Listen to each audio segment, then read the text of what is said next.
So we're going to start with a recognition. We have a school resource officer who was chosen as the National School Resource Officer of the Month, national. So I'm going to ask Officer Rhodes to come up, please.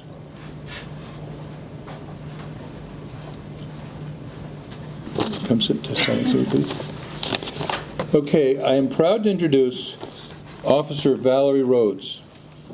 She is a Phoenix police officer serving as a school resource officer at Barry Goldwater High School in the Deer Valley School District. Officer Rhodes was named School Resource Officer of the Month for November by the National Association of School Resource Officers. That's quite an achievement. Current school board member Ann Ordway started a giving closet at Barry Goldwater a few years ago to provide meals, clothes, and other essentials to students in need at the Title I school. In her first year at the school, Officer Rhodes recognized the need for a new updated space for the giving closet. She asked for help renovating the more user-friendly space from Toll Brothers and Younger Brothers. Costco, Sanderson Ford, and Home Depot have also contributed to the effort. The initiative demonstrates how SROs are valuable school community members, in addition to ensuring school safety on campus. We would like to honor Officer Rhodes for her dedication. To that end, I would like to read this proclamation.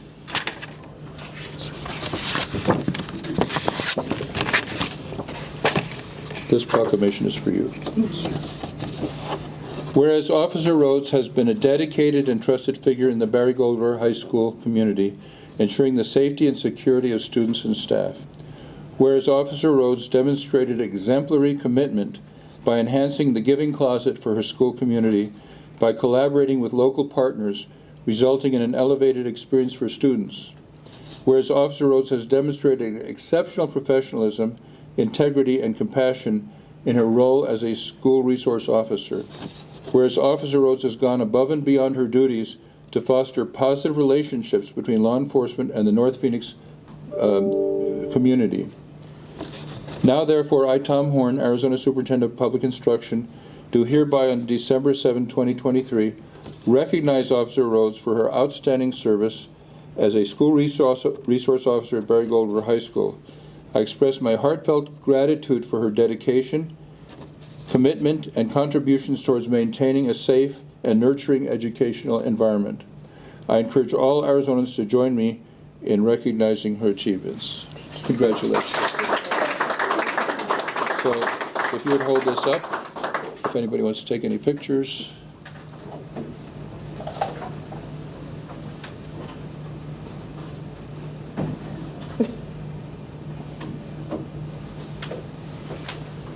Okay, so congratulations again. We really appreciate you. And I've got a fancy folder for you to put that in. And now I turn it over to my... About the officer? Oh, yes, I'm sorry. We have somebody else to talk about. Thank you.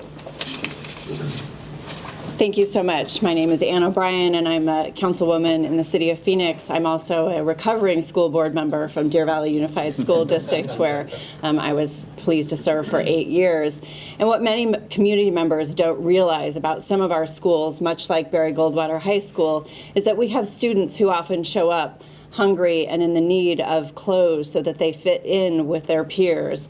And while this giving closet was started by a fellow school board member, Ann Ordway, I want to say that what SRO Rhodes did to take this to the next level for those kids so that they could be served with dignity and receive the items they need, clothes, toiletries, and not just clothes for everyday school, but it's also an opportunity for them to get clothes for a special occasion or an interview for a job.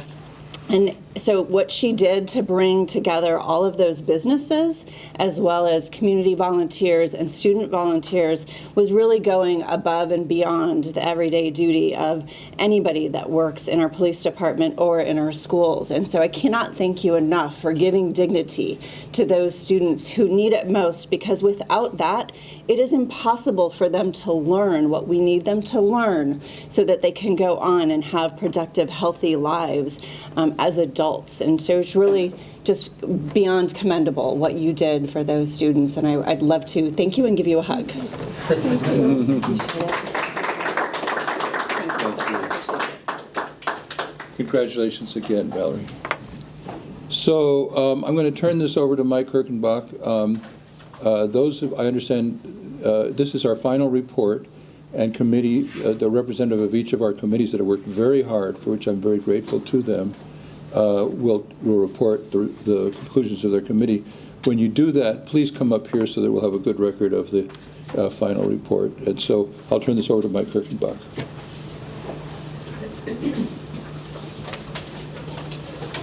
Thank you, Superintendent Horn. As the superintendent said, my name is Mike Kirkenbach, Director of School Safety here at the Arizona Department of Education.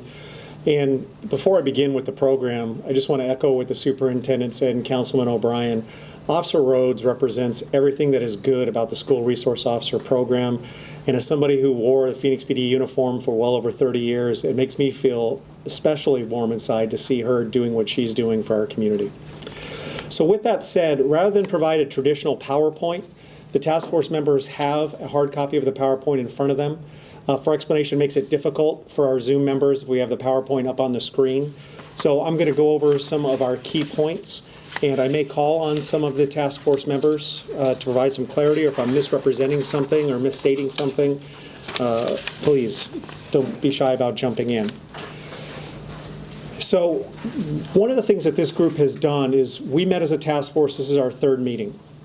The task force itself was divided into 3 separate working groups as well. One that was focused on operations and staffing, a second on training, and then another on funding.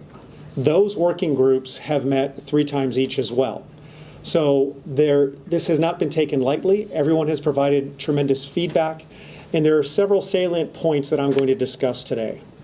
The first, there's been a lot of discussion about how do we get school resource officers in schools when there clearly is a need that outstrips the ability and the capacity to provide officers. To provide context, Superintendent Horn awarded 301 school resource officers grants throughout the state. Unfortunately, as we took a look at this just a couple of months ago, there were 138 of those schools that were left unfilled. So we've come up with some creative measures to try and bridge that gap through a partnership with a third-party vendor using school safety program funds. But it's debatable whether or not that is a sustainable long-term solution. So one of the things we've looked at is retirees. With that, bringing back retirees such as myself, somebody who just left the Phoenix Police Department in February, I'd like to think that I still have the ability to work in a school if I was so inclined to do so. How do we create a pathway for those retirees? And there's been a lot of discussion around the public safety retirement system and whether or not what we propose would run afoul of that. So with that, we are going to start with a brief presentation from on the public safety retirement system to see if there's a way that we can rather seamlessly and efficiently bring back retirees. Bobby? Well, we're actually tracking 10 minutes ahead of schedule. So PSPRS is set to be on at about 1:50. So if we wanted to go into some of the other recommendations that we're just 10 minutes ahead of schedule this afternoon. Flexibility is key, Bobby. So yeah, we have other stuff to cover. So in the interest of time, I'll do that and we'll come back to PSPRS. And I'll alert you when they enter the Zoom lobby and are ready to go. Thank you so much. Of course. So for those of you that aren't aware, the school safety program is governed by Arizona Revised Statutes, Chapter 15, Section 154. And that statute is very clear that the school safety program funds positions, 4 specific categories of positions: school resource officer, juvenile probation officer, school counselor, and school social worker. What the task force and the working groups identified very clearly, however, is that there are needs beyond those 4 groups. So we're proposing a change to 15-154, one that I have to give credit to State Representative Pollack for bringing forward to the committee, to include school psychologists, and then also what came out of the working groups and the task force to add language around school safety officers. And let me make the differentiation about school safety officers.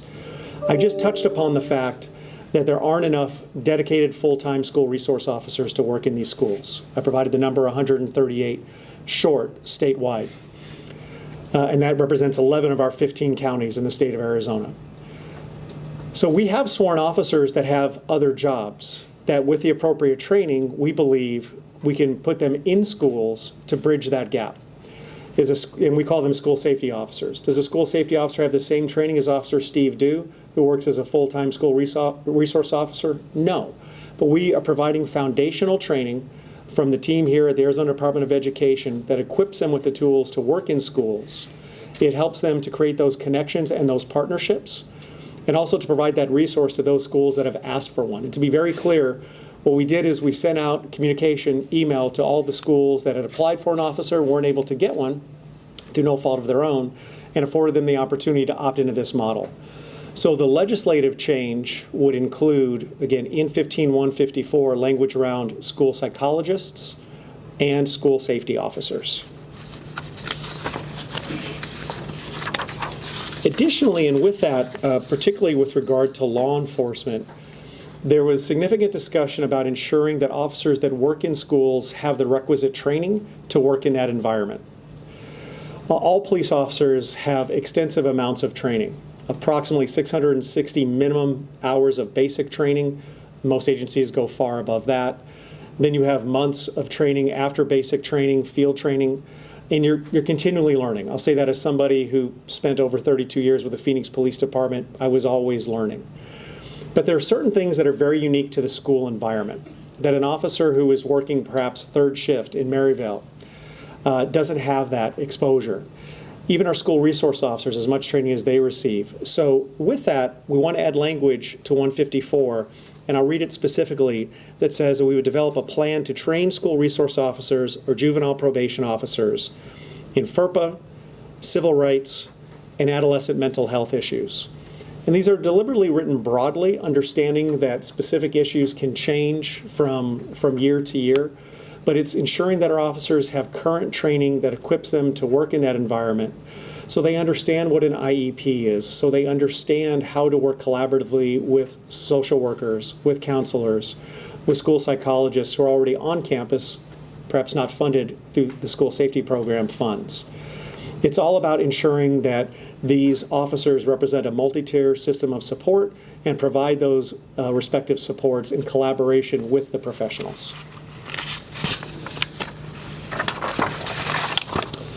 Next subject is a mental health professional manual. Right now there is a very prescriptive, lengthy, 50-page long school resource officer manual. Officer Dew can tell you from personal experience. Matt Giordano can tell you from personal experience as well. There is a lot of reporting that school resource officers are required to submit to the Arizona Department of Education. Prior to my arrival in this role, I noted that we didn't have such a document for our counselors and our social workers. And I think it's critically important as a state agency that we be stewards of tax dollars to ensure that we provide framework for that. So my team has developed a manual already that touches upon several areas, but I think there's opportunities to improve that and to codify that within the state legislation. I alluded to it earlier. The manual currently includes tiered supports. It addresses building community partnerships, comprehensive school mental health systems. And although we will sunset the task force today, there have been relationships that have been formed through this task force that will continue to be working groups to ensure that we continually refine the products that we are proposing.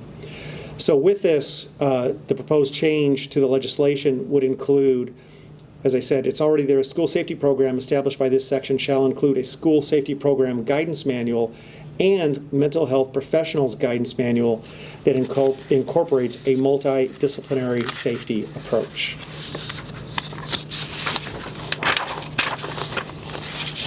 Next, there was discussion about expanding 154 beyond mere positions. I said in the very first meeting, and those of you that were here heard me say it, that in a perfect world, I would love to see a menu where every school in the state of Arizona could have all of their needs met. Perhaps every school would want a police officer, a juvenile probation officer, a counselor, a social worker. Now as we expand this, if we have the opportunity to do so, a school psychologist. But we want to make sure that all of those needs are met. Beyond that, what I've heard very clearly in my position, in the school safety position, is there is a desire to expand the funding to include other needs, particularly around physical safety at school, including architecture, maybe some changes there, design features, and school safety technology. Technology has grown immensely. There are artificial intelligence systems out there that can detect weapons before the human eye can. There are other school safety platforms that exist that are currently in schools, but we believe that it makes sense. The task force recommends that it would make sense to include that in the legislation to, again, provide those schools, those school districts, another tool to enhance safety in their respective schools. I want to give Senator Alston credit for really talking about this, talking about some of the physical changes that have occurred in Phoenix Union and elsewhere. You may have seen a story last week about Mesa. Mesa has incorporated technology, both metal detectors and vape detectors that exist that they believe enhances their safety. This would be an opportunity to just include an additional tool in that proverbial tool belt for our schools. That's specific to legislation, but also there's a role that ADE can play in terms of school safety program guidance that we are committed to. And that is ensuring that we provide a list of supplementary training and training materials to all of our schools. As I said, this isn't meant to be a one-size-fits-all model. We represent all 15 counties. As I had the opportunity recently to go down to Cochise County, to go down to Naco and see the needs that are in a border town such as Naco, those are different than what we see up here. As I've been up to northern Arizona and Coconino and elsewhere, we want to ensure that we, the Arizona Department of Education, provide the appropriate resources to those schools that meet them where they are at. So providing those training materials to the school safety teams, access to additional resources and best practices. We're committed to holding an at minimum annual meeting where we bring all the partners together to share those practices that are working, to seek perhaps opportunities for improvement where those might exist, to collaborate for the betterment of our students and for the betterment of our schools, and to pursue additional partnerships and to leverage existing relationships where we can, so that we can increase the pipeline for our school counselors and our school social workers. I touched earlier upon the 138 schools that applied for a school resource officer but didn't get that officer. Conversely, there were 566 awards for a school counselor or a school social worker, with the most recent data showing 148 of those remain unfilled.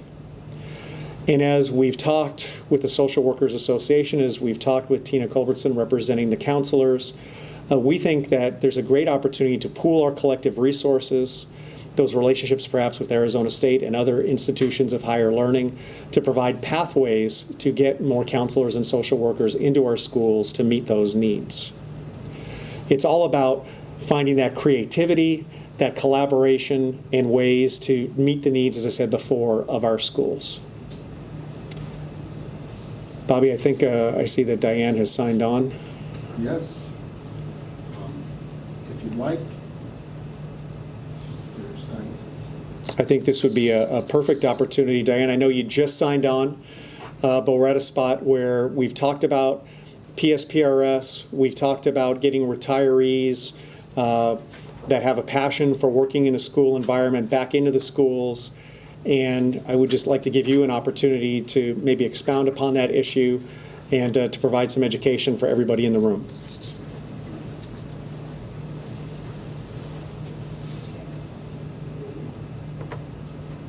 You're still muted at our end, Diane. Give us just a second.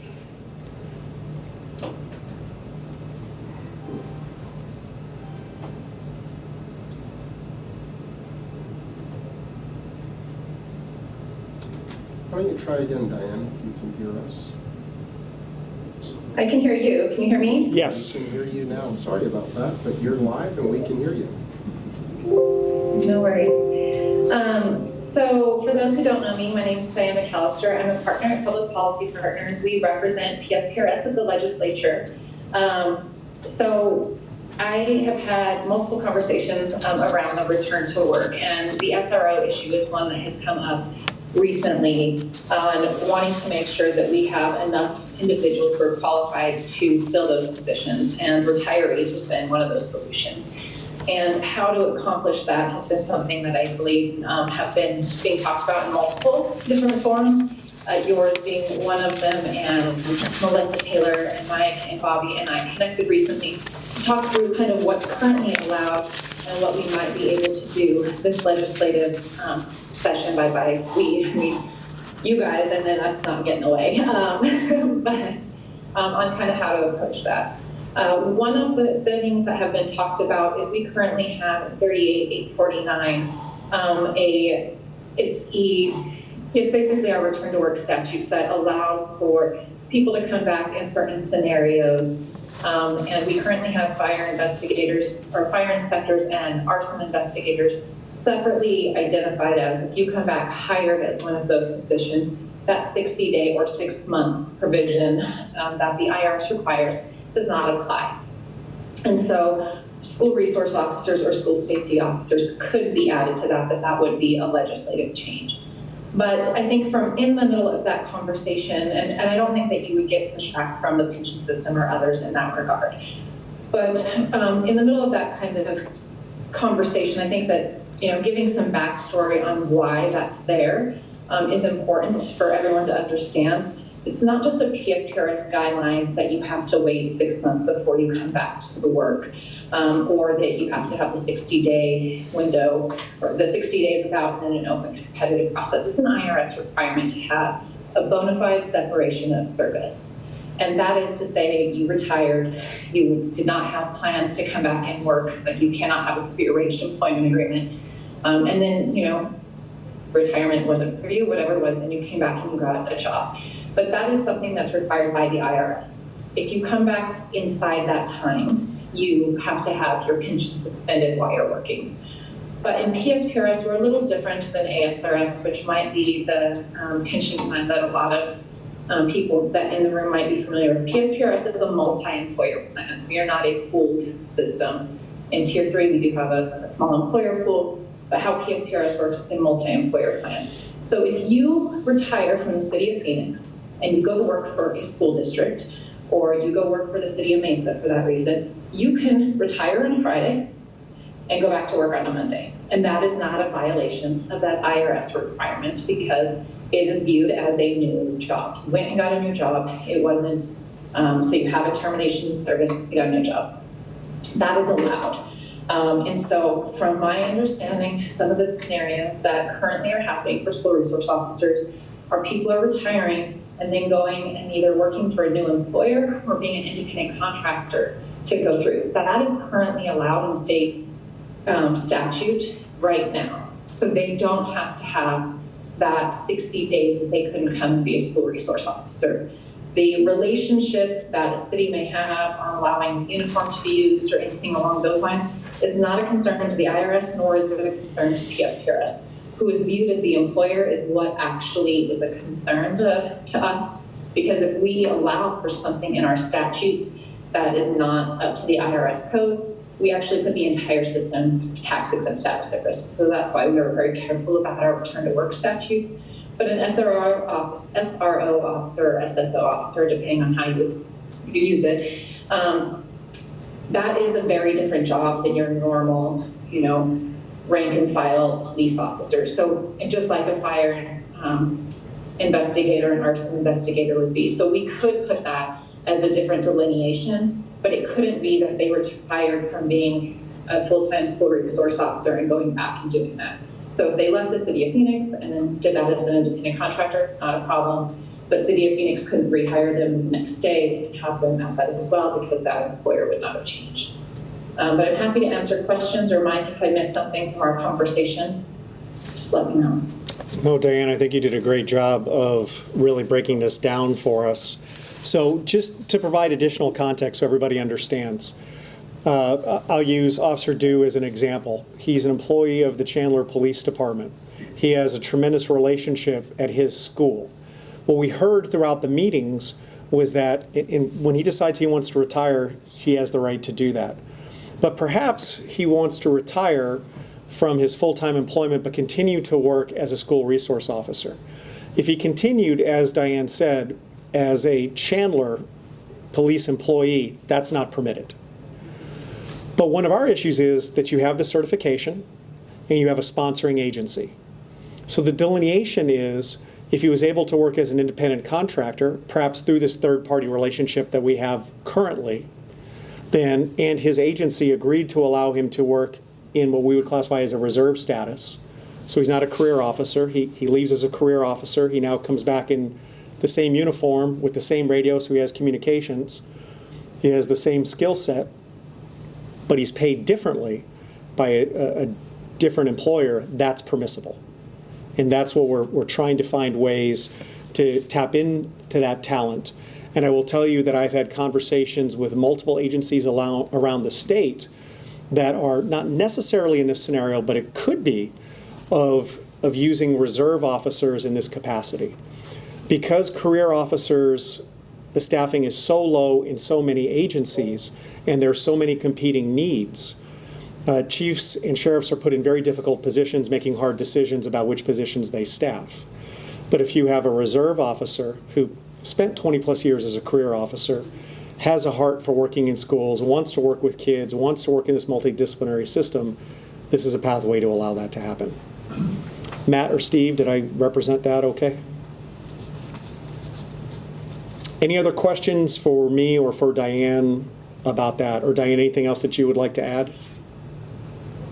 The only thing I'd say is if you wanted to go, in that scenario, if the person wanted to go back 6 months later and went through a competitive process and was rehired by Chandler, and to have that as their employer to be the school resource officer, that would be allowed after that 6 months. Or if the statutes were changed to be hired directly as a school resource officer through your normal agency, that would be after the general effective date of any legislation that passed. Thank you, Diane. And Mayor Nichols, I see you up there. We talked about PRS and PSPRS implications, certainly not wanting to burden the fund any further.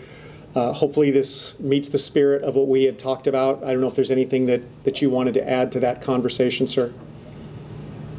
No, I think as long as we're thinking it through, we get to whatever legislative change we need to get through. I think that's good. But no, I appreciate the presentation on it because it's a delicate thing that we want to make sure we provide for our men and women in blue.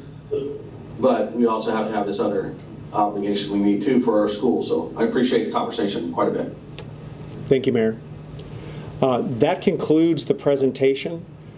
I don't know if there's any task force members that had any items that they wanted to bring forward. I'll start within the room. Virtually, if any of our virtual members have anything that they would like to add.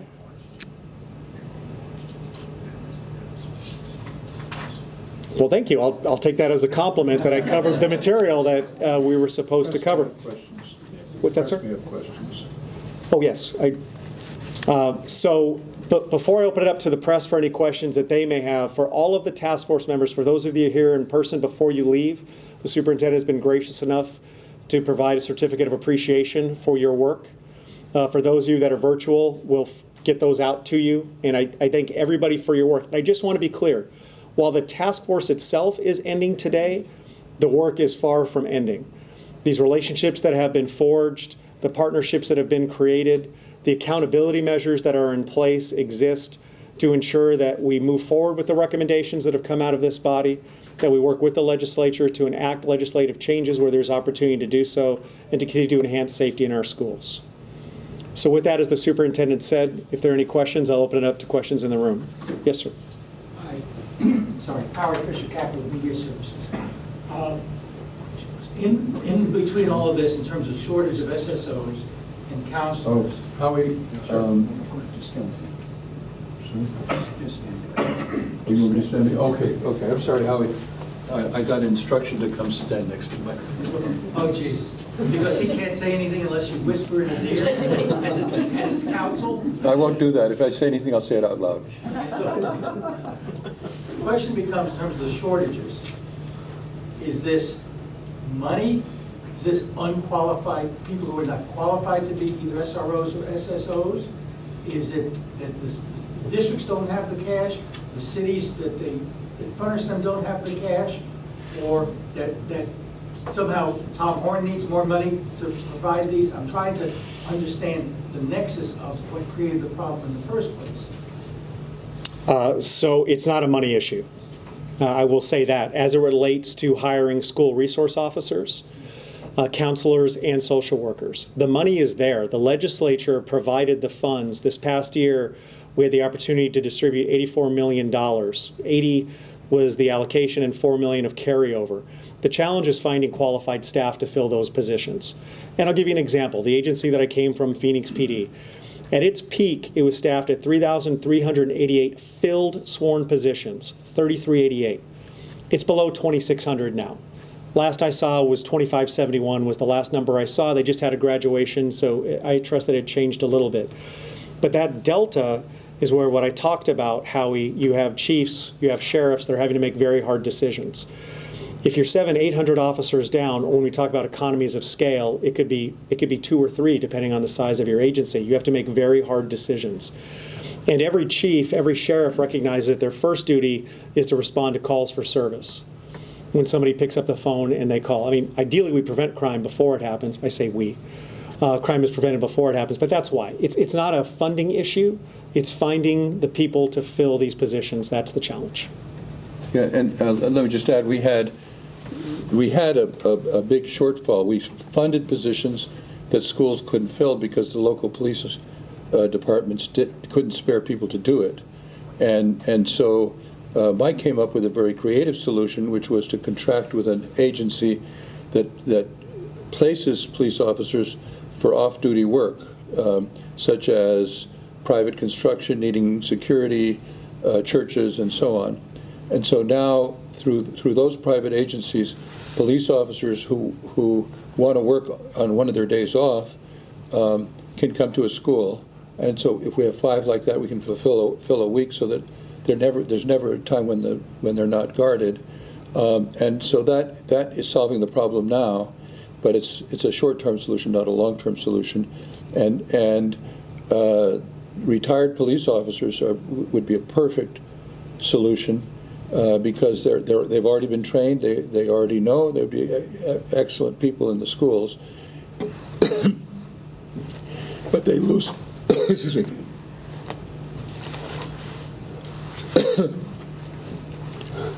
But when they retire, they lose their certification. And the legislation says you have to be certified. So we're going to try to amend that. Mike, let me follow up on that. So if we're continuing this position of SSOs, we're taking people who are retired officers, and who, as you say, are willing to go out and work third shift and hang around the mall, whatever. I talked to him about FERPA, everything else. What exactly more do they need to make them more appropriate as opposed to just a cop in a school? So we've had a lot of conversations with Director Giordano, who represents the Arizona Peace Officer Standards and Training Board, about what does that look like. So as the superintendent said, and like I said, I believe that our retirees have skills to go work in there, but I think it's dependent on how long they've been separated. And then we've had other conversation about what used to exist previously, a limited authority peace officer status in the state of Arizona. And we talked about it in the task force of, well, then what do you take out? Of that over 600 hours of basic training, what would you take out? Because just because an officer, I don't think, we know Officer Dew because of the position that he holds, but if he goes off campus to get a cup of coffee as he's driving to or from campus, he's a police officer. There's going to be an expectation that he take enforcement action. So we moved away from that, but then we'd have to work closely, and we're committed to working closely with Post to identify what training would be needed for an officer post-separation, after separating from law enforcement. I think it's going to be dependent upon how long they've been gone. But I guess my question is less the post-separation. There's an old saying that if you're a hammer, you see everything as a nail. If you were a sworn officer looking for felons, you see people, you see situations where it's a problem, put the person in cuffs, put them in the back of the car, maybe take them downtown.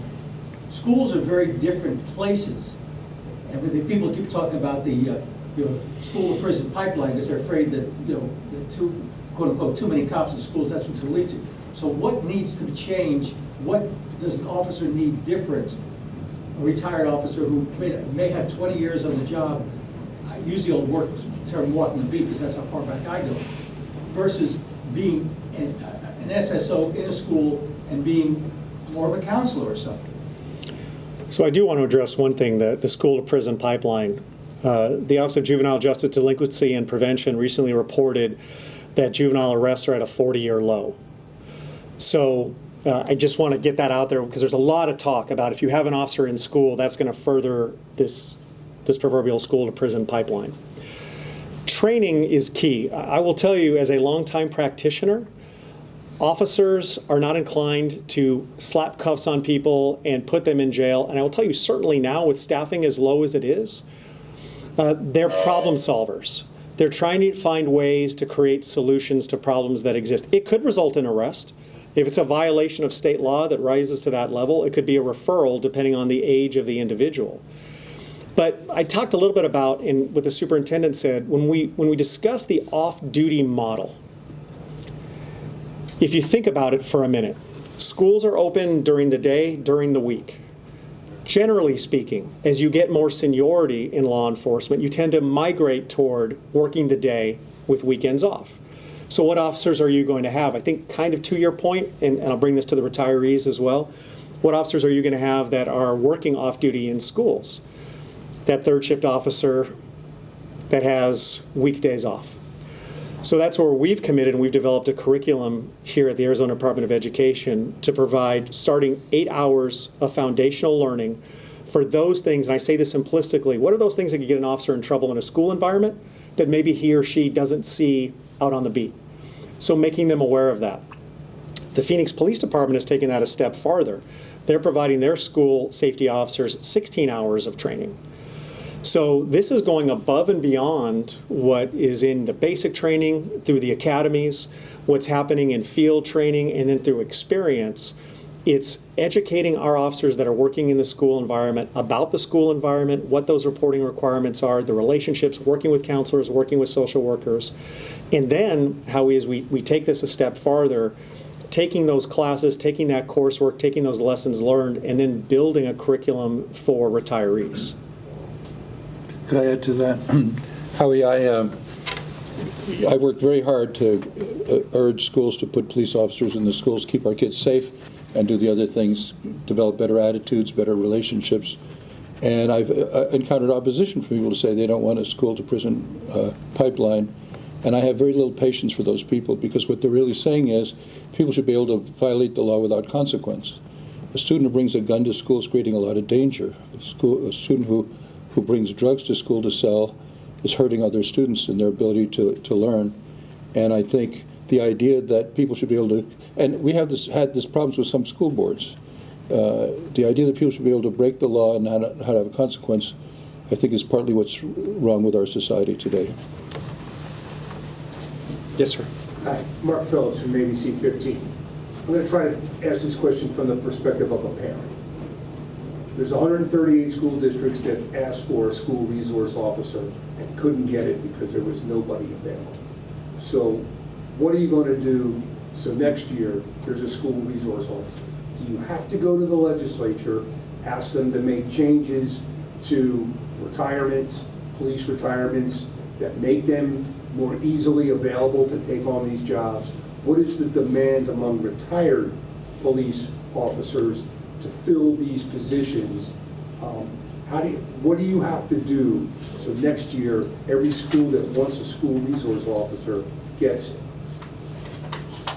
So we are seeking legislative changes that would provide us, we believe, long-term solutions. Can you spell out what those are? So that's allowing the retirees. It goes back to the PSPRS discussion of being able to come back and work in the school, taking somebody who maybe, like me, has been gone, I'm gone less than a year, but maybe somebody who's been gone a little bit longer. What training does an officer need then to go work in a school environment as a retiree? The question that was asked before by Howie, is this a funding issue? As of today, it's not a funding issue, it's a resource issue. I will tell you that a lot of retirees work as reserve officers, career officers who transition to reserve, for the express purpose of working off duty to defray the cost of health care post-retirement. That's a reality. Phoenix has a very robust reserve program. A lot of our sheriffs and other police departments have these programs. So I've talked with a number of these agencies, and Chief Spivey, who is the head of the Arizona Association of Chiefs of Police, has given me the forum, as has Sheriff Rhodes with the Sheriff's Association, to talk to reach out to maybe folks that are contemplating retirement, to legislatively, if we create this long-term pathway that they could just transition into this job. I think that would be ideal. The short term is what the superintendent talked about, working with this third-party vendor to take unused school safety program funds at those schools that asked for a school resource officer to get current full authority peace officers in those schools in an off-duty capacity. So we're addressing it twofold. We're trying to look for the long-term legislative solution, while in the short term, getting off-duty officers in the schools, but providing them the training before they go into the schools. Mike, maybe you can tell them how many we've already filled of those that, because he used a figure of 100 and some that were not filled. Yes, sir. So what we did, again, and there's a principal that's in the room here today that we heard very clearly, it's one of the drivers for that, of getting creative to get safety in school, getting officers in schools. We sent email communication out to the 138 schools. And I want to make a distinction. This is really important that everybody understand. The school safety program is a 3-year grant cycle. By statute, it closes February 15th, or April 15th, rather, of this year. So we said, if a school were to opt into this model, they're only opting in for this school year, meaning off-duty. So you couldn't get an officer in the 138 schools. You're electing for off-duty. You would have that off-duty officer for this year. That resets then come 7/1 of 24, that if an agency gets healthier, if there's an opportunity now to have a full-time SRO, they can, because the funding has already been awarded, go back into the SRO program. We're just trying to bridge that gap in the short term. We've had 58 schools of that 138 already say yes.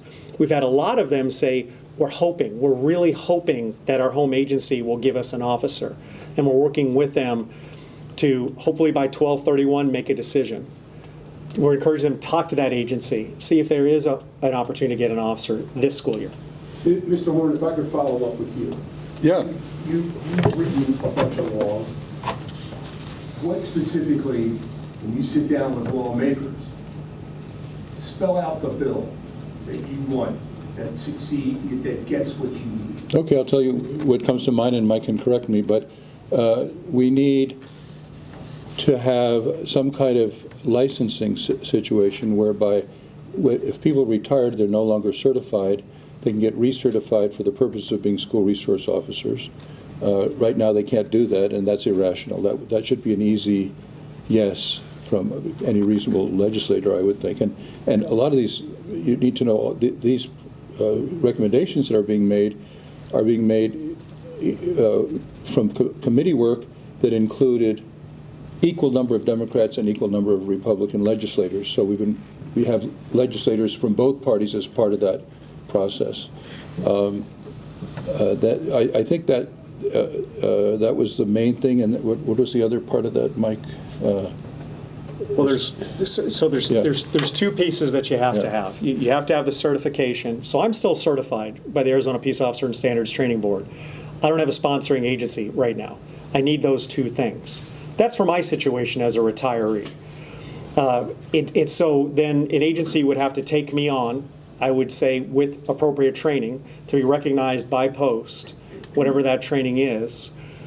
And then I can wear that uniform, I wear that badge, and I can work in school. What the superintendent is talking about in a legislative change that we would like is to have what we discussed with PSPRS is if you leave on a Friday, that you can continue to work at that school. You're not punishing the school with all the relationships you have. How do we find a way with that officer that wants to continue working at that school, but is separated from their home agency to continue to do so? Thank you. And we have fulfilled a number of the schools with the people working on their days off. Yes. Wayne Shutsky from KJZZ. Can you talk a little louder, please? Wayne Shutsky from KJZZ. You can't talk any louder. I used to work for newspapers. You mentioned that you've got members of both parties on this task force. Yes. But you obviously need, especially if you want an emergency clause with any of this legislation, you're going to need a lot of people on board. Have you broached any of these proposals with other members of the legislature who haven't been a part of this, leadership, to kind of get You know that, I don't know that. what your responses Wayne, right? Yeah. Yeah, Wayne, we haven't done that yet. We've kept our work here in the task force. We wanted to respect the task force and the task force members as we unveiled all of the recommendations. Of course, the superintendent is amenable to doing that because we recognize we need bipartisan support to implement these changes, which is why also we approach it from a holistic standpoint. It isn't just about getting more officers in schools. It's about more counselors, more social workers, psychologists, more resources for our schools. And I think involving legislators of both parties in equal amounts, I thought I had turned this off. Doesn't play hail to the chief? Not yet. There we go. I think involving legislators of both parties from day one, so they both have input into and then buy-in into the conclusion, is a model I'm very proud of, and I hope in other contexts people copy that model, because we need a lot more bipartisanship than we've had. Has anyone, any members, have they gave an indication they plan to sponsor this legislation? We're not at that stage yet. So let me come back to the other issue, which was the technology issue. Talking about AI that can spot guns and things. Oh, just a second. I see Melissa nodding. Do you have a sponsor? Yes, we do. Who is it? Are you free to say? I would like the draft to be produced for the sponsor to review it before Okay. they announce it, but. We do have a sponsor. Okay.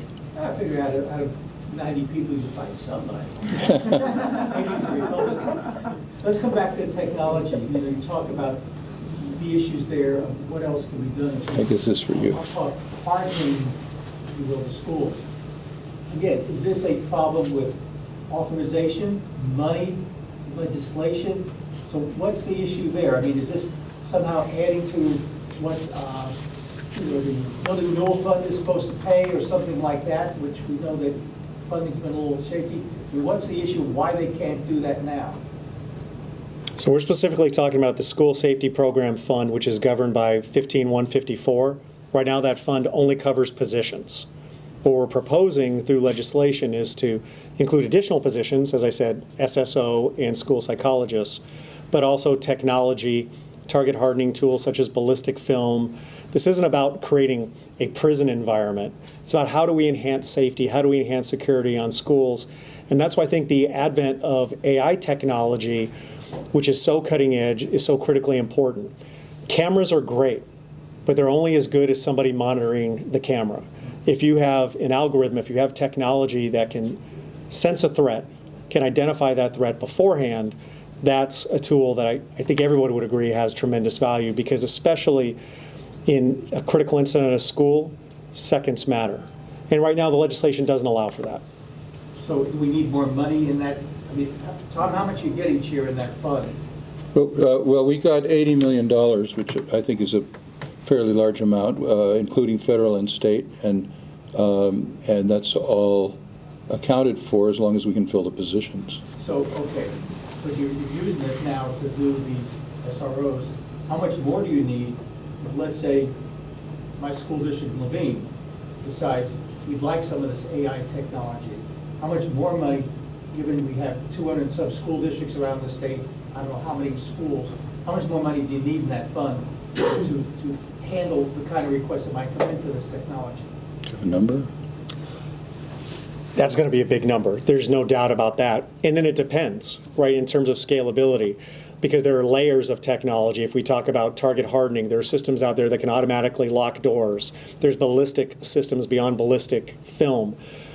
So it would be unfair of me to try and estimate what that is. But what I will say is, what we know right now is we have money that is unused. So if there's an opportunity to, rather than just have it sit there, because it's beholden to positions, but use it for technology or other target hardening, we think that makes sense, and that's what we're proposing. So how much is sitting in Tom's piggy bank at the moment? On the school resource officer side alone, $18.6 million that's unused, that's been repurposed for the SSO model, portions of it. I mentioned that there were 148 school counselor and school social worker positions as well. We've had discussions about, is there a capacity, is there an ability to take this model or a similar model where we deploy off-duty officers to do it in a counselor social worker way?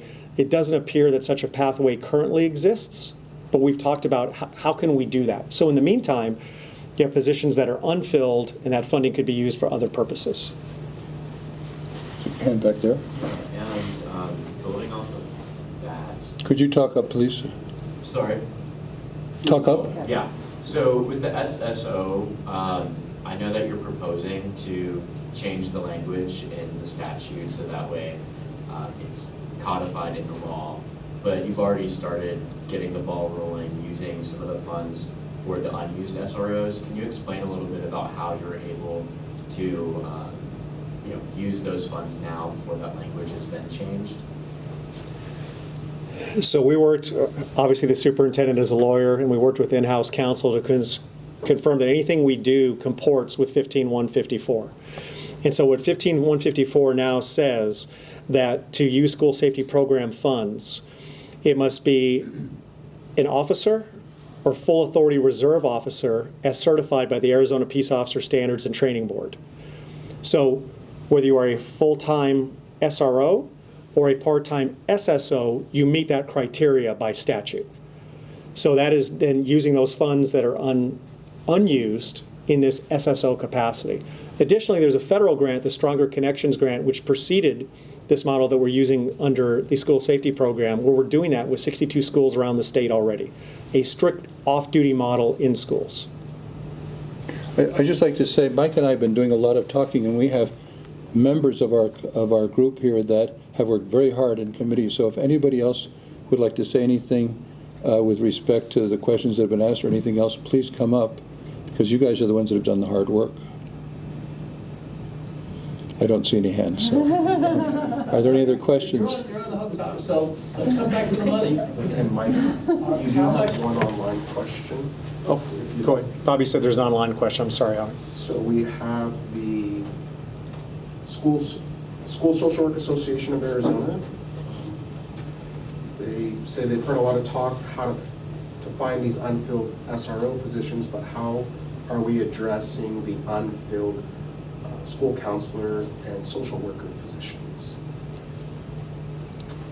The only way to address that would be for the legislature. We used all the entire $80 million we got. The legislation required us to give priority to any request for SROs, so we filled every request that we got for SROs.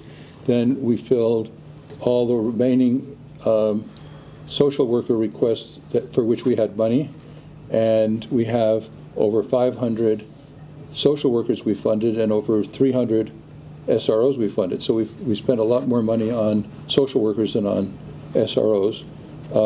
But there were some social worker requests, the money ran out, and we didn't have the money for them. And if the legislature decides to appropriate more money, we can fill those positions. I understand there's a deficit, so it may be hard to get that this year. I just want to say that K-12 education, including public schools, private schools, and ESAs, is at least $57 million below budget. So the budget deficit is not the fault of anything regarding ESAs or any part of our schools. I think that's a myth that's been propagated that needs to be contradicted. But other than that, if the legislature has money to appropriate, we can hire those additional social workers. Well, let's come back to the money, Tom. What are you going to ask for? You say the legislature has... We don't have a number, Howie. I thought Mike said that. We don't have a number yet. Well, okay, but we're going... You've been a legislator, Tom. Yeah. The Attorney General. It is December 7th. Full session starting a month from today. Yeah. You're going to be in the budget talks. So when are you going to have a number to say, if we want to do these things, if we want to have these SSO programs, we want to have the additional 8 hours of training, we want to find money for folks, we want to be able to do the school hardening that Mike talks about. TikTok. Yeah, we don't have a number, and asking the same question over again won't get a different answer from me, Howie. Was it a hand back there? I have a follow-up from my online question that I didn't get to ask. Yes. Go ahead. I am curious, because you said legislation required that school resource officers were filled first. That wasn't legislation, that was your decision. And right now, the number of positions that were. Excuse me, let me interrupt you because it's a footnote on the I'm budget. sorry, can I finish my question, sir? Well, not if you're going to say things that aren't true. That was a footnote in the budget that said that we had to give priority to the SROs, and that was not my decision, that was a legislative decision. Now you can go ahead.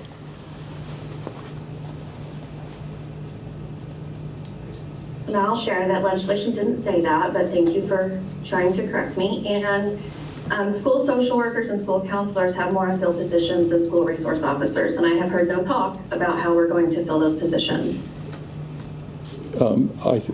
First of all, I have to repeat myself. There is a footnote in the budget. There's a footnote in the budget that requires that priority be given to SROs, okay? And I think the question about, and we have I fulfilled. agree a footnote in the budget was made, but that wasn't a legislative decision. Footnotes are definitely legislative decisions, ma'am. And so, and we have funded over 500 social workers and over 300 SROs.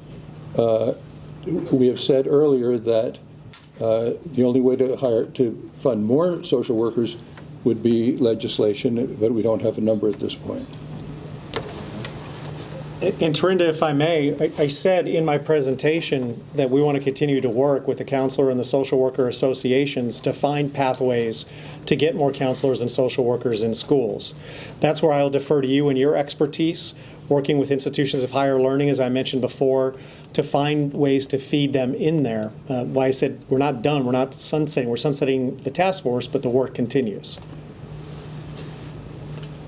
Any other questions?